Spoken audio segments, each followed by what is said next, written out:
Let's face it, the major hot button for most small businesses these days is the ability to generate leads. All small businesses want more leads, but few of them know how to successfully attract customers to their business. If you're like 99% of the business owners I speak with, you may often feel lost or overwhelmed as you try to navigate through all the various options available these days. There's everything from Facebook to websites to social media, SEO, email marketing, pay-per-click, and it goes on and on. Let me do you a favor right now and completely remove the overwhelm from your life forever. I'm sure you're familiar with the 80-20 rule. For business owners, it means that 20% of what you do every day is generating 80% of your total annual revenue. In other words, you're only doing a few things daily that makes the most money for your business. I can tell you specifically what makes up that 20%, and that's all you really need to focus on after today. There are 5 areas that make up the 20%: leads, conversions, transactions, pricing, and profit. I'm going to be focusing on 8 strategies in these 5 areas. Let me show you why these 5 areas are so critical.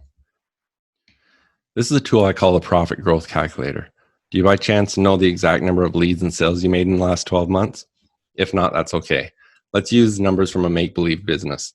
Let's say your business generated 1,000 leads last year, and on average, your conversion rate was 25%. Let's also say that your customers bought what you sold 10 times throughout the year, and they typically paid around $100 each purchase. Finally, let's say your profit margin on each sale was 25%. Notice at the bottom that your annual earnings were $62,500. But look what happens if we simply increase each of these 5 areas by a meager 10%. You would see your annual revenue almost double from $62,500 to over 6 figures. Most small business owners would kill to almost double their revenue. But watch what happens if we could increase each of these 5 areas by 50%. Your business would skyrocket from $62,500 to almost $500,000 annually. Now you may be thinking that 50% gains in each of these 5 areas would be next to impossible. But if you can remember the case studies we showed you in the first 2 modules, you'll know that it's definitely achievable. And I'm going to show you again right now how to make that happen. How are you currently generating your leads? The typical answers I get are word of mouth, or more often than not, referrals. Referrals are obviously an excellent lead source. In fact, maybe they're one of the best. But the problem is you never know when you're going to get them. They're not reliable, and you certainly can't generate them whenever you want. So let me ask you this. Do you have a website? Most small businesses have a website. Do you know for sure how many leads your website generates every single month? Most business owners tell me they have no idea. Do you know for sure how many sales your website produces every month? Can I show you why your website isn't generating or closing sales for you? Here's the keys to successful marketing. You must be able to enter the conversation taking place in the head of your prospects. Or another way to say it is, you've got to be able to address the number one question on the prospect's mind at just the right time. So how do you do this? It's actually quite simple when you know and understand the fundamentals of marketing. The conversation that takes place in every prospect's mind revolves around 2 major points. There's a problem they have and they don't want, and there's a result they want but don't have. As you've learned in previous modules, there is actually a marketing formula that we follow that takes these 2 points into account and spits out a message so compelling it practically forces the prospect to buy what you sell. It's called the conversion equation formula, and it looks like this: interrupt, engage, educate, and offer. The interrupt is your headline, which means it's the first thing someone sees when they visit your website, read any of your marketing collateral, or hear you speak. When someone asks you what you do, it's the first words out of your mouth. That's your headline, and it must address the problem your prospects have and they don't want. The engage is the subheadline, which is the second thing your prospect sees or hears. It must address the results your prospect wants but don't have. The educate is the information you provide, either verbally or in writing, that presents evidence to your prospect that you and your product or service are superior in every way to your competition. Unfortunately, most businesses aren't different from their competitors, and that's why you must innovate your business to create what's referred to as a market-dominating position. You must make your business unique. It must stand out from the crowd.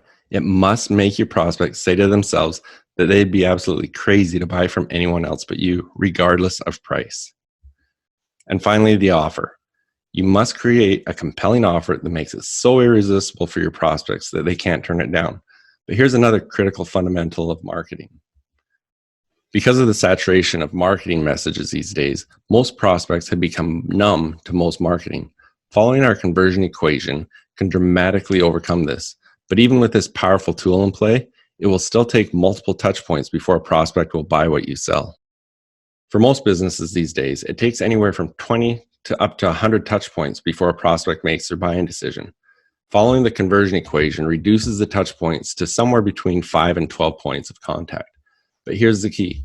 Most businesses don't follow up with the prospect at all.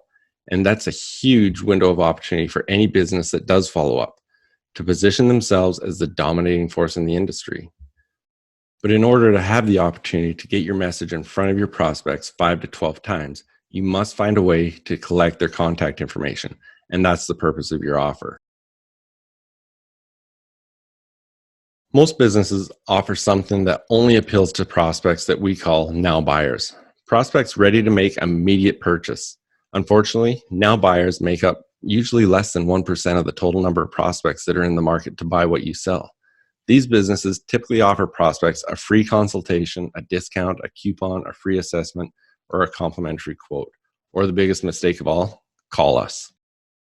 For most businesses, all of their marketing material, their website, their business card, all lists their phone number as their sole offer. And that only appeals to that 1% of now buyers. The remaining 99% of viable prospects are investigating and gathering information about what you sell. They're searching for information because they want to determine who is offering the best value. You see, prospects don't shop on price, they shop on value. The only reason prospects consider price is that most businesses don't give them any other value proposition to consider except price. Remember what we learned in the past 2 modules about making your business unique, creating a market dominating position? Most businesses don't do that. And since they and all of their competitors look the exact same, prospects are forced to shop on price. So with these fundamentals in mind, let's see how your website stacks up to them. I have an evaluation form that actually measures the success probability of any marketing that you use in your business. It's called the Conversion Equation Evaluator. And it measures 5 areas of your marketing, the 4 areas of the conversion equation formula, as well as the overall look and formatting of your marketing. I've included a PDF version of it with this module. When I use it to evaluate most websites, on a scale of 0 to 5, with 5 being the best, most sites rate 0.8. Marketing must rate at least 3.0 or higher to be successful. By successful, I'm referring to making you money. In the case of most websites, this tells me that the websites don't compel their prospects to take action. Here's the Child Psychologist's original website. This is typical for this profession, and 99% of his colleagues' websites look exactly like this. Notice the generic headline, Parenting Advice and Resources from Dr. John Smith. He has to have a headline like that because he's attempting to be all things to all prospects. Basically, this doctor helps parents deal with adolescent problems. Look at the 9 areas he services: emotionally disturbed kids, behavioral problems, teen pregnancy, peer pressure, and so on. So let's compare this site with the fundamentals we just discussed. First, you must create a market dominating position. This doctor could actually create 9 of them by simply positioning himself with these specialties in these 9 different individual areas. For example, let's say he decides to start with the top condition on the list, emotionally disturbed kids. These are kids that yell, scream, and constantly have a highly belligerent attitude towards their parents. They scream at them, and they're known in some cases to even threaten them. These kids can't be reasoned with, and these poor parents have no clue how to deal with the situation. So here's what the doctor needs to do. Forget about his website completely. This doctor needs what we call a squeeze page. And this is something that we're going to teach you more in upcoming modules. A squeeze page is a single page that outlines and that specifically addresses only one condition. So what should this page look like and what should it say? Remember the second fundamental. You must enter the conversation taking place in the head of the prospects. There's a problem they have and they don't want, and there's a result they want and they don't have. This is where we implement the first 2 components of the conversion equation, interrupt and engage. The headline is the interrupt, and it must address the problem that we have and we don't want. Here's the squeeze page that we created for this doctor that did exactly that. Notice the headline. Are you sick and tired of the yelling, screaming, and belligerent attitude of your child? Does this address the problem that the parents have and they don't want? Now for the engage, which is the subheadline. It must address the results that they want, but they don't have. Notice it says, now you can discover the secrets to controlling your child and instantly restore peace and quiet in your home. Now let's look at the third conversion equation component, educate. In the doctor's original website, because he's trying to appeal to all prospects, his video said, greetings parents, I want to welcome you to Remarkable Parenting. You will find tons of great information here with hundreds of pages of articles. Think how ridiculous this sounds. If I'm one of these parents with a kid that has a belligerent attitude, do I really want to read hundreds of pages of articles, or am I searching for a specific solution to a specific problem? Do you see why most websites these days are basically a total and complete waste of money? They don't address the things that your prospects are truly looking for. Here's the new script that we created for the doctor. As a parent, are you struggling to gain control of your child's attitude and emotions? Is your child yelling and screaming at you while often displaying a belligerent and sometimes threatening tone that no matter what you try, you just can't seem to get them under control? My name is Dr. John Smith, and I help parents just like you every day learn the techniques that will solve these frustrating and destructive behavioral patterns once and for all. In fact, let me prove it to you. Enter your first name and email in the box to the right, and I'll send you a series of 60-second videos outlining the techniques that will immediately restore peace and quiet in your home. Think that might just get the prospects to respond to this message? And that brings us to the final component of the conversion equation, the offer. Look at the doctor's original offer. It was for a free consultation. The only prospects that will accept that type of offer are the now buyers. And remember, that's usually less than 1% of the total number of prospects looking for this type of help. When your offer is to call me, that's basically saying, let me sell you. We're so used to getting nonstop sales pitches these days that we resist calling anyone that we have to. Most people these days won't answer their phone unless they recognize the caller ID. This type of offer is called an incentive offer. An incentive offer only works for common purchases, emergency situation, and impulse purchases. And remember, most prospects don't buy until they've been exposed to your message somewhere between 5 and 12 times. If you tell your prospects to call you, and most won't, how do you keep marketing to them? Obviously, you can't. The secret to effective marketing is to offer what most prospects truly want, and that's information. Look at the last sentence of the child psychologist video script. Enter your first name and email address in the box to the right, and I'll send you a series of 60-second techniques that will immediately restore peace and quiet in your home. That offer is zero risk to the prospect. It offers them something they truly want, a solution to their problem. They can receive it by simply providing their name and email address without having to speak to anyone or being subject to any type of sales pitch. That's why the offer on this Dr. Squeeze page says, learn the secrets to gaining and maintaining complete control of your child in less than 60 seconds. Is that a highly compelling offer that would appeal to the majority of the prospects directing to this page? And do you now see why this is called a squeeze page? There are no navigation buttons on this page to distract the prospect. In fact, there's only one action they can take. Enter the contact information. Otherwise, they have to close the page completely. And if they do that, that's when we can redirect them to the doctor's main website to see if there's something else that we might be able to grab their attention with. That informational offer provides them with the proof that the doctor can actually get them the results they're looking for. And then within that information is an offer for them to schedule a consultation with the doctor, which they are now more likely to do. But consider these numbers for the doctor's original website. He could easily generate 300 or more leads per month using pay-per-click campaign on Facebook. Those leads are then sent to his original website. He will then average around 10% of those leads, or 30 prospects, will see his offer for the free consultation and will call to inquire about it. Notice I said inquire, not request it. Out of that 10% that will call, only 10% of them will actually consent to the consultation, which equals 3 prospects. Fortunately for most professionals like this doctor, they typically convert 100% of the prospects they get in front of. So from those 3 prospects, they will more than likely become patients. Note that out of the 300 leads, the doctor winds up with 3 new clients. That is the national average today. About 1% of leads generated will typically convert into new clients. That's actually really a terrible conversion rate. But now let's look at the doctor's new squeeze page. First of all, let's leave the number of leads at 300 per month because the squeeze page won't impact that number whatsoever. But think about this.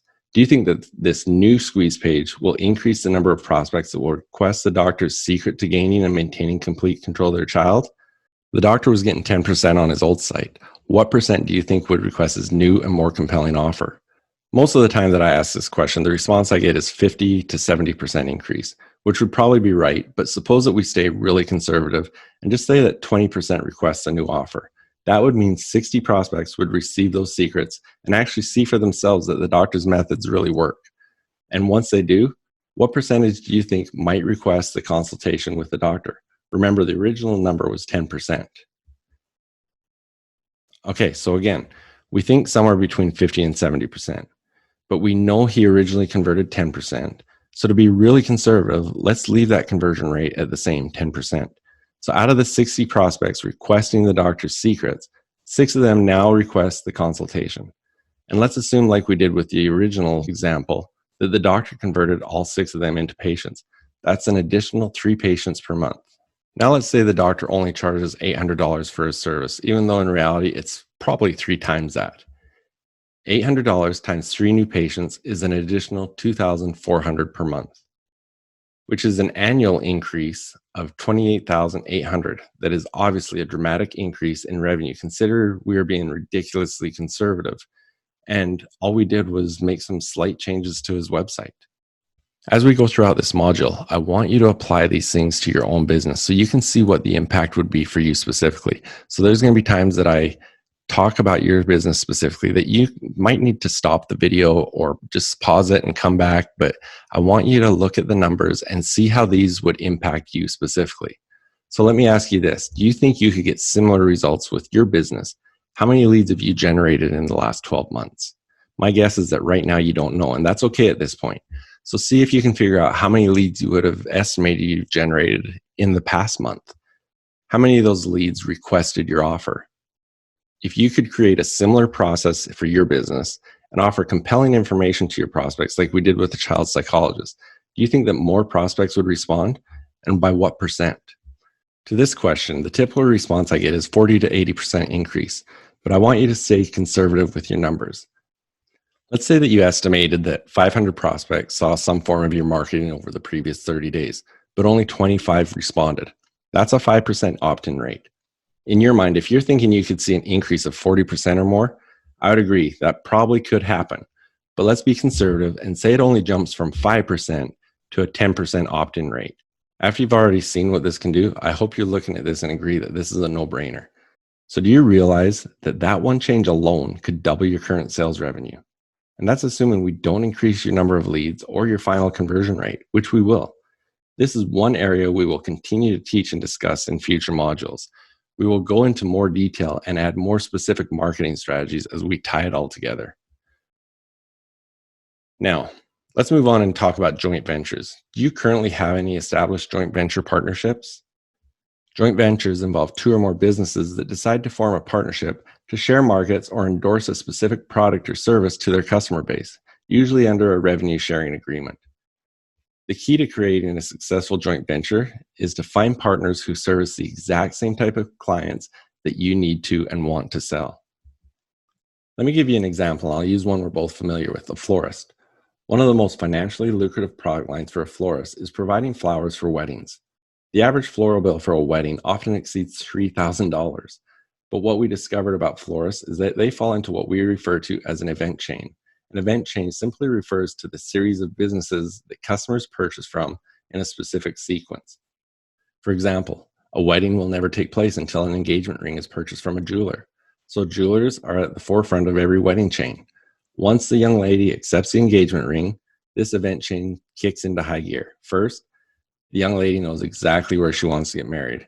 So number 1 on her agenda is to book a church, a chapel, a synagogue where she wants to have the ceremony held. Second on our list is to line up a wedding planner. Weddings today are really a big deal, and often women like to use the service of a professional wedding planner. Next up, she wants to secure a venue for her reception. She knows most venues book out months in advance, so locking that down is a high priority. After that comes the wedding dress, so she begins to search for the perfect dress at an affordable price. Next is the florist. The bride-to-be will want to select her floral arrangement for both the wedding and the reception. Then after the florist comes the wedding cake, the printer for the invitation and thank you cards, and depending on the financial ability of the bride-to-be, She might also be interested in hiring a limo, a DJ for the reception, a travel planner for the honeymoon, the hotel, catering, and so on.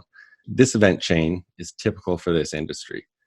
And for the florist, it specifically identifies the multitude of potential and very lucrative potential JV partnerships.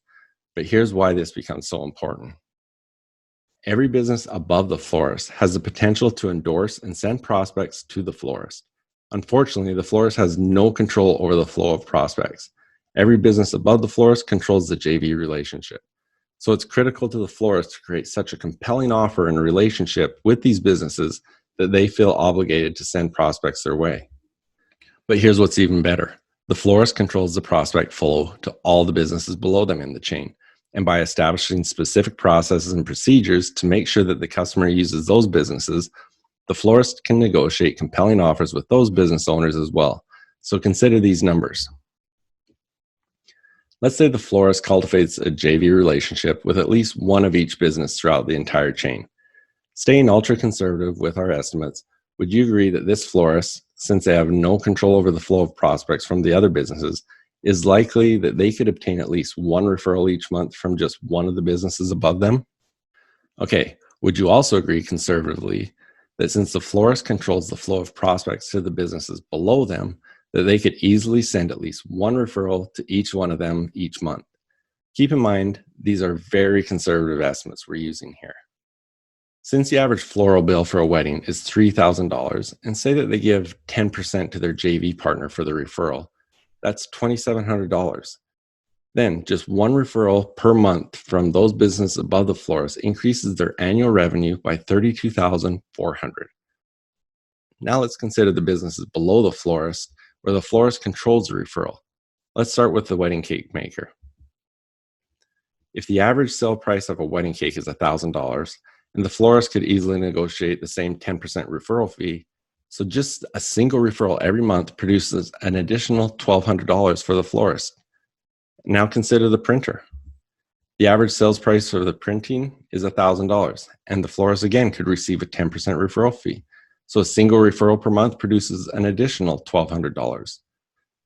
I recently looked it up on bride.com, the average printing price, and they said it averages $5,000 to $8,000 per 100. But considering that we want to stay conservative, I felt that we should leave that at $1,000 to be more realistic in the numbers that we're using. If we stop there, the florist has increased their annual revenue by nearly $35,000, and that's using conservative numbers. Imagine if you continue to add up all the revenue produced by all the additional referral fees the florist would earn with all the other vendors in the chain. The same process holds true for businesses that aren't in a chain. But just like the florist, they simply identify partners who service the exact same type of customers, and they need and want what they sell. Now, I realize this looks easy, but it's not, and here's why. You not only have to properly identify who will make an excellent joint venture partner for you, but you must also determine the order to approach each one, how to approach them, and when to approach them. It's critical that you do this properly, or you wind up burning through all of your potential JV partners and come out with nothing in return. Let me ask you a quick question. And what do you think about this for a moment? Just off the top of your head, how many potential JV partners would you estimate might fit into what you sell? So conservatively, how many referrals would you estimate might be possible if a dozen other businesses were compelled to refer their customers to you for additional purchases? Conservatively, let's say you only get 3 referrals each month that buy from you. That's less than 1 a week. How much additional revenue would that add to you monthly? Think of that potential number and multiply it by 12. That would be your additional annual revenue. Now add that to what we figured out in the last section about how much your revenue would increase. And then as we continue through this process, we're going to keep adding to those numbers. One more thing before we move on. Remember earlier we discussed the critical importance of creating a highly compelling informational offer that would promise so much value to prospects that they would knock your door down to get it? Suppose the florist offered an informational offer in their marketing, 5 things every bride should know to avoid disaster on their wedding day.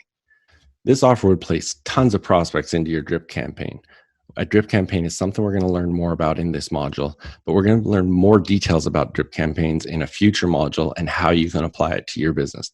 But this would place prospects into your drip campaign and result in tremendous increase in sales. Those new sales can then be referred to your JV partners, and you collect multiple referral fees every month. This would absolutely dwarf the revenue we just uncovered here. What I find really exciting about JVs is this is a strategy that we can implement immediately, and it begins generating instant cash flow as soon as they set something up. But let's keep going. There's a lot more revenue we can find for you. So far, we've discussed 2 different lead generation strategies. Now let's discuss 2 lead conversion strategies, and let's start with downselling. Do you currently have a downselling strategy? Downselling is nothing more than offering a prospect an alternative to a lower price when they decline your original offer. The goal is to turn a prospect into a client, so you not only realize some short-term financial benefit, but you gain the opportunity to do business with them again in the future. For example, local health clubs always try to sell their members on a full 1-year membership. If that fails, they'll try to downsell them to something like a 90-day health makeover membership. If that fails, then they go to a 30-day or possibly a week trial membership. They know if they can just get them to buy something, the odds of them staying with them long-term goes up exponentially. Consider the florist. Most guys show up at a florist to buy roses for their better half, Valentine's Day, her birthday, anniversary, Mother's Day, and so on. But suppose a dozen roses cost $50, and the guy doesn't have that much money to spend. Since he has flowers on his mind, do you think he would consider an alternative that was just as romantic? Do you realize if the alternative only costs $25 and the florist only used that downsell once each day, which is highly conservative, that would add almost $8,000 in annual revenue for them? And that's just one possible downsell opportunity. Suppose they had floral alternatives for weddings, lower priced options for funerals, and so on. Now take a moment to think about your business again. What is your typical price point? Think about how you could come up with an alternative for half the price. How many of those would you conservatively estimate you could make each week? Take that number and multiply it by 52 weeks, and you've got an annual increase.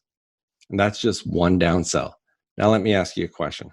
When a prospect doesn't buy what you sell, how many times do you follow up with them? If you do follow up, how often? And what do you say? Small business owners focus primarily on generating leads, but remember that on average, less than 1% of prospects are now buyers. 99% are not ready to purchase that day, but many of them will buy sometime in the future if you continue to nurture them and stay in touch on an ongoing basis. I mentioned earlier we were going to talk more about drip campaigns. Unfortunately, the vast majority of small businesses rarely, if ever, follow up with their prospects after their initial contact. As I've done research in different industries, I found that very few businesses have in place what we call a drip campaign. So why is this important?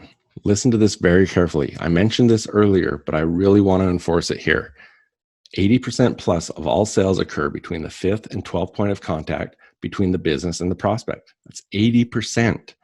Are you starting to see the opportunity here? This is where you need to implement a drip campaign. This is our second lead conversion strategy that can add significant revenue to your business. This is also one of our tools that we go into more detail in the future modules. A drip campaign automatically delivers a form of communication to your customers or prospects on a predetermined and scheduled basis. But here's the really cool part about this. Do you remember earlier when we were discussing how we need to create a compelling offer that practically forces prospects to request it? Once you create that compelling offer, all you have to do is take specific segments from that offer and send it to your prospects on a consistent basis. Let me show you an example of how this was done with one of our clients that owned a sunroom company. When homeowners consider any type of remodeling project, whether it's their kitchen, updating a bathroom, or in this case, installing a sunroom, wouldn't they love to get their hands on something that you'd call an idea guide that features various models or state-of-the-art concepts? The idea guide for this sunroom company looked at the 7 benefits of owning a sunroom, and they included such things as enjoying the outdoors 365 days a year, recharging your solar batteries, increasing the value of your home. It's pretty impressive for sure, but would you like to hear the sad thing about this type of informational offer? Most prospects don't even read it. They will request it with every intention of reading it, but only about 20% of them actually will. That's okay though, because it has already done its job, which was to compel the prospects to give us their contact information so we can begin our 5 to 12 touch points. And we simply use the information in the idea guide to do that quickly, efficiently, and inexpensively. Here are a few examples from the Sunroom Company. Notice in the idea guide, it started out listing the 7 benefits of owning a sunroom. Benefit number 1, enjoy the great outdoors 365 days a year. Obviously, that's a huge reason someone would buy a sunroom, but unfortunately, 80% of the prospects won't read that. So let's reintroduce the benefit in our drip campaign and drive it home to the prospect. There are all forms of drip campaigns. One of the most common and useful is through email. This sunroom company ran their drip campaign using 6x11 oversized postcards, but they could have also done the exact same thing through email. Here's the postcard they sent to emphasize this benefit. Notice that benefit number 4 says that owning a sunroom recharges your solar battery. Here's the postcard that emphasizes that benefit. Benefit number 5 is major, as it educates prospects that a sunroom actually increases the value of their home. So this postcard reinforces that fact. But my point in showing you these is to emphasize that once you create your compelling informational offer, you pretty much have everything you need to implement your drip campaign. But look what begins to happen from the first day that you start your drip campaign. Let's go back to the child psychologist to show the true impact of a drip campaign. If the child psychologist generated 300 leads per month, conservatively speaking, we said that he would average 60 prospects that would opt in for his informational offer. And of those that did, 6 of those 60 would become patients of his. So that means 54 prospects did not buy his service. Those are the prospects that now begin to receive the doctor's drip campaign. Out of those 54 prospects, an additional 2 of them will typically buy in the next 30 days. This is a pattern that will continue month after month for as long as the doctor stays in touch with these prospects and continues to offer value. Every month, 54 new prospects go into the top of the doctor's funnel, and 2 additional sales per 54 continue to be delivered from the bottom of the funnel. Here's what the numbers look like over the first year. So at the end of year 1, the doctor will have generated 3,600 new prospects and 72 new clients through the squeeze page. But then the doctor produces a staggering 156 new clients through his drip campaign, and that's just 1 year. This growth pattern continues year after year as long as the doctor maintains his sales process. But here's the problem.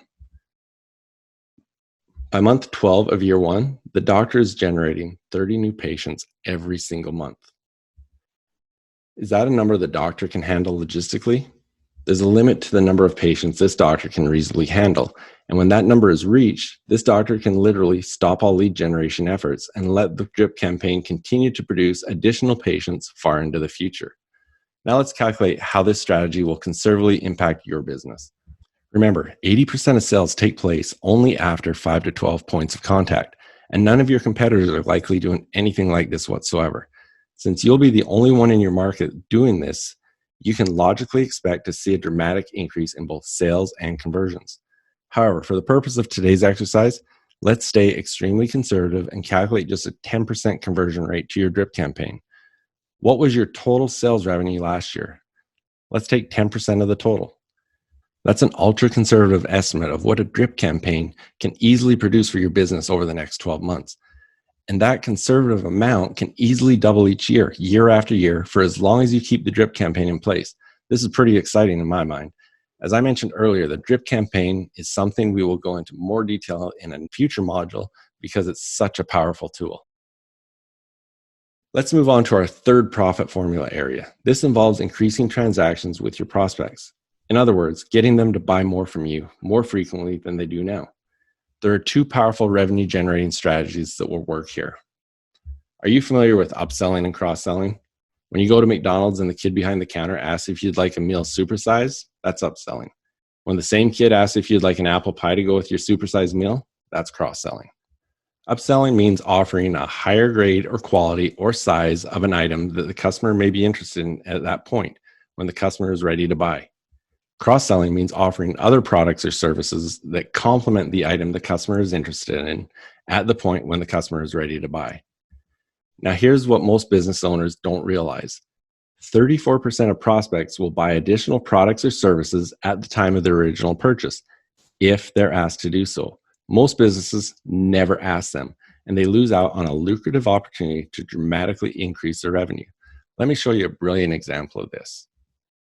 Up until a few years ago, most car owners on average paid about $29 per oil change. Today, you can get your oil changed for as low as $20 at some locations.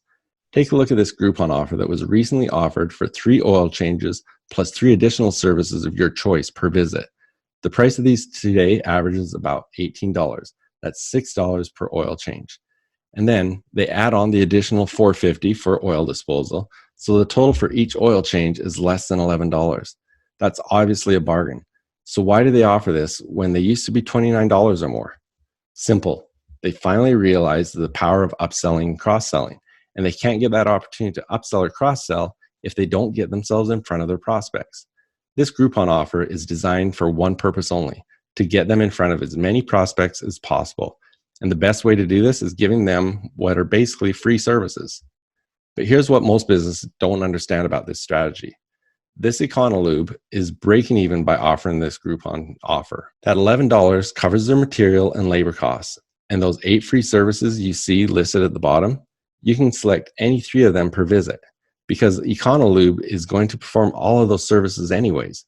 They know that they make most of their profit through their higher dollar service offerings, such as batteries, brakes, transmission services, and repairs. So after the technician changes your oil, they're going to take off all your tires so they can inspect the brakes and cross-sell you on a brake job. Since they have to remove all your tires to do that, why not offer a free tire rotation and a free brake inspection? Most of their patrons have no idea that they're going to do this anyways, so they have this perception that they're receiving these services that are normally something they pay for free. Notice Econolube offers to do a complete vehicle trip check where they do a complete inspection of your car before you take a long trip. A dealership would charge around $100 for this service, but Econolube includes 2 of these every 12 months. Well, of course, they want to do this. I guarantee that after they check over your vehicle, they will find something wrong with your car. And since you're leaving on an extended trip, you will naturally want them to fix everything that's wrong. Are you starting to see the brilliance of this strategy? So the key takeaway here for this strategy is to get yourself in front of your prospects as often as you can to give yourself the opportunity to sell them more. So let me show you how this exact same strategy will work for a dentist. Obviously, a dentist is about as far away from Econolube as you can get, but the principle is the exact same. Get in front of the prospects, upsell, and cross-sell. A dentist offers basic dental services like exams and teeth cleanings. That is not where they make their money. A dentist generates the vast majority of their revenue from cosmetic services, root canals, crowns, fillings, and braces. So obviously, the more patients they can get in front of, the more of their services they can sell. The problem for a dentist is that most people already have a dentist, and 90% of them will never change unless their dentist either retires or dies. So what might convince someone to leave their dentist? Consider these rates. 85% of the population have medical insurance, but only 50% have dental insurance. Among those without dental insurance, 44% said that was the main reason they didn't visit the dentist. See an opportunity here if you're a dentist? What do you think might happen if a dentist specifically targeted families without dental insurance and offered them virtually the exact same service as those with dental insurance, but without paying the expensive monthly premiums? Here's a marketing campaign that was designed for this for a dentist in Texas. This dentist offered the exact same copay prices as those with insurance paid for normal annual services, such as exams and x-rays. This dentist also provided every family member with a $500 annual savings account that could be used for additional services. This obviously exploded this dentist practice, but you might be thinking, how could he afford to offer this type of program? The same way Econolube did. The dentist basically offered patients routine services at his cost.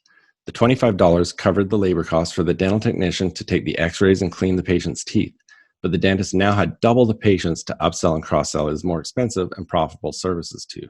And of course, any business can always resort to the standard way to upsell and cross-sell customers.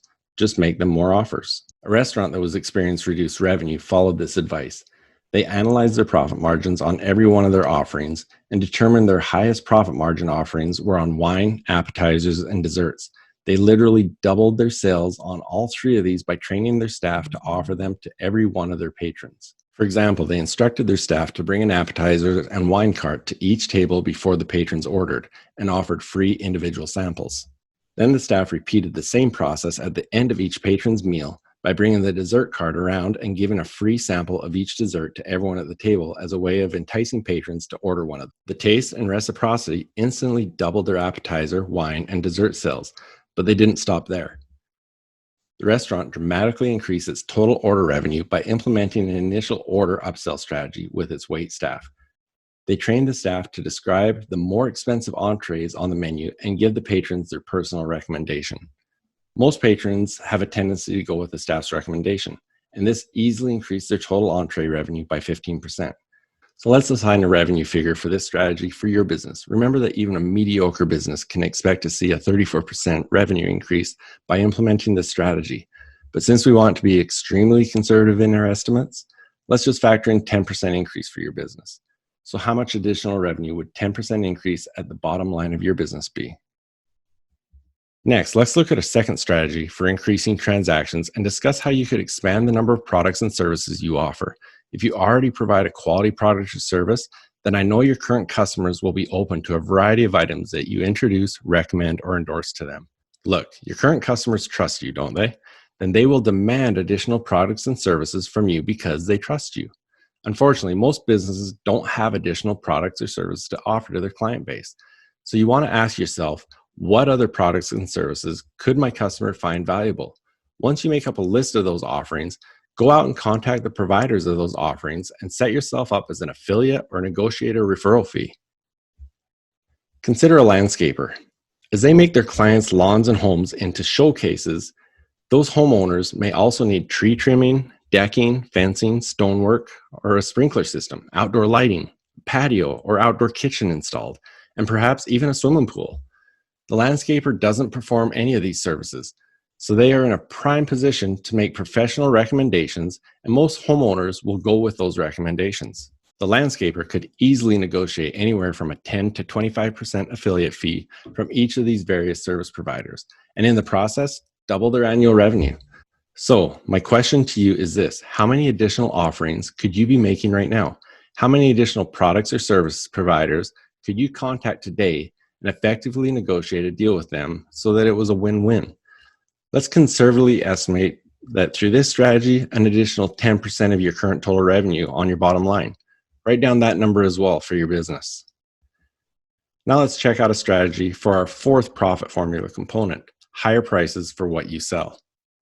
I like to use a bundling strategy here. Bundling is simply the process of grouping together certain products to create packages, which are then sold to the clients. When you do this, you completely eliminate the biggest complaint small business owners have these days: competing on price. Bundling removes the price from the equation by creating an apples to orange comparison. You have to remember, customers today shop value, not price. Unfortunately, most small businesses are lousy at conveying their value proposition. So therefore, price becomes the only value proposition left for customers. The real key to success in marketing is to offer more value than your competition. Prospects will pay twice the price if they believe they're receiving 4 times more value.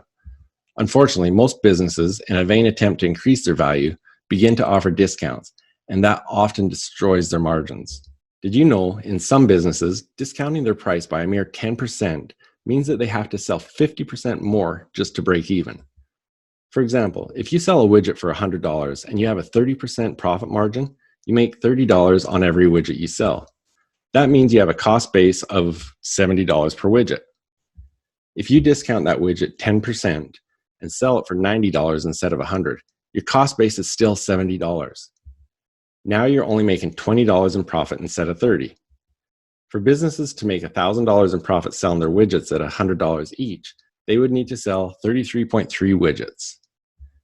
But by discounting the price 10%, now they need to sell 50 widgets to get that $1,000. They now have to sell 50% more widgets just to get back to their original profit margin.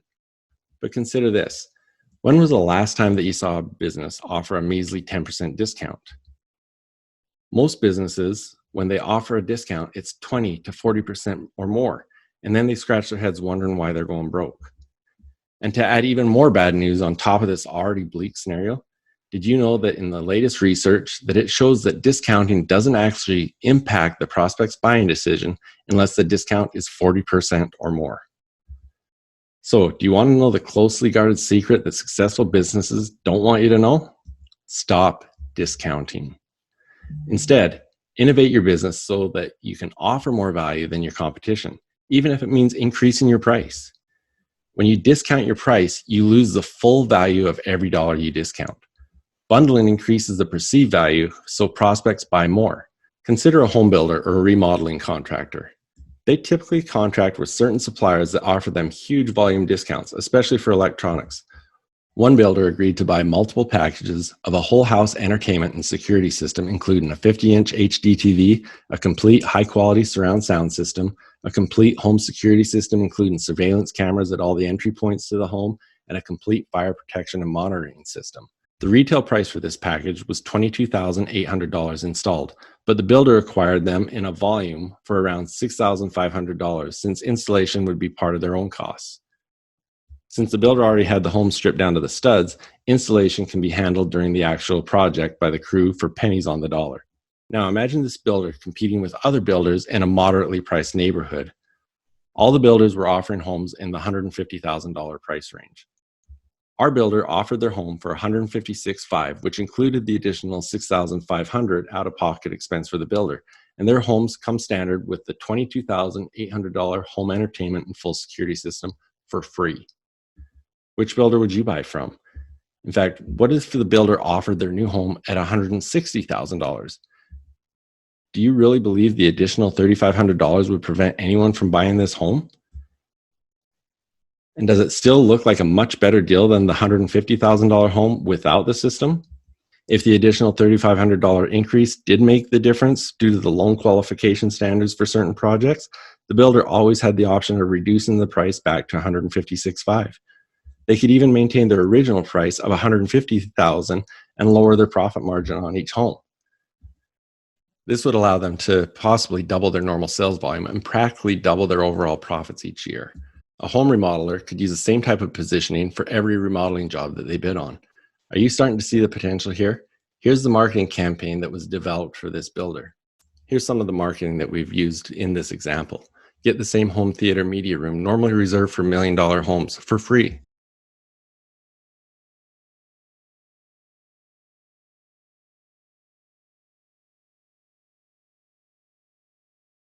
I loved this one. Free in every Beazer home, and it shows the whole system. Free in our competitor's home, it shows 3 cable jacks and 4 telephone jacks.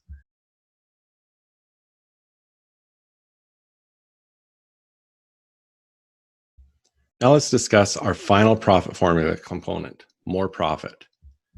Obviously, there are 2 major ways to increase your overall profitability: increase revenue or decrease the cost of doing business. Let's discuss increasing your profitability first. How about a really simple strategy? Raise your prices. Most small businesses have never raised their prices. That's because they don't know the facts when it comes to increasing their prices. They're scared to death that any price increase, no matter how small, will lead to a mass exodus of all their customers. But is that really true? Let's revisit our earlier widget example. You sell a widget for $100 and decide to increase the price by 10% to $110. Will that small increase really lead to a loss of customers? Honestly, I believe a few probably will leave or could leave, but they are most likely your biggest price shoppers and show no loyalty or patronage to your business anyways. They will beat you down on price every chance they get. And the moment you begin to make a decent profit, they will leave you in a heartbeat for the next business willing to accept a financial beatdown. But even though there will be some customer attrition, to what extent? Let's look at the numbers. The business selling the widget is now making an additional $10, all of which is profit. Right there, that's a 33% profit increase. For the business to make $1,000 in profit selling their widgets at $100 each, they would need to sell 33.3 widgets. But by increasing their price 10%, they only need to sell 25 widgets. That means that just to break even, this business would have to lose 25% of its customers over a mere 10% price increase. That simply is not going to happen. Of course, we need to perform a thorough price analysis on your business and determine the most lucrative price increase for you. But this is definitely a strategy I strongly recommend to all of my small business clients to help them increase their revenues. There simply is no faster or easier way to generate additional revenue. So let me ask you a couple questions. First, let's revisit pricing. Do you think we might be able to increase your pricing by a meager 5% without running into any meaningful attrition? If yes, write down 5% of the total annual revenue last year. If no, don't add it in and we'll look at other options. Okay, now I want you to look back at all these numbers we've figured out for you as we've gone through this. And let's add up all the additional revenue we've just found for your business. Add all the revenue gains you recorded throughout this module. We looked at advertising, joint ventures, downselling, drip campaigns, upselling, cross-selling, expanding your offers, bundling, price, cost, increasing price, reducing costs. And remember, as we went through this, we were trying to be very conservative in these numbers. So add these up and see what we've conservatively uncovered in additional annual revenue. And keep in mind, this isn't a one-time increase. This is revenue that you'll be able to generate year after year after year, as long as you diligently execute these strategies. But here's the really exciting news. All of this additional revenue that we've discovered, this is merely a drop in the bucket. Let me explain. Do you remember when we started this meeting and I showed you the profit growth calculator? If you increase each of these 5 profit formula areas by a mere 10%, you would see your annual revenue almost double, from $62,500 to over 6 figures in this example. But if you could increase each of these 5 areas by 50%, your business would skyrocket from $62,500 to almost $500,000 annually. I told you then that most coaches work in that 10% range. And to keep today's numbers conservative, that's also the range I've kept your revenue increases during this module. But 10% is not the ballpark we play in. We like to play in the 50% and higher ballpark. Can you imagine what your revenues would look like with 50% or higher increases in each of these 5 areas? But I personally think that the additional revenue is secondary and that there is something far more important at stake here. When you execute each of these 8 strategies, you've just created a system for your business that will generate a consistent, large number of leads, conversions, and sales on an ongoing basis.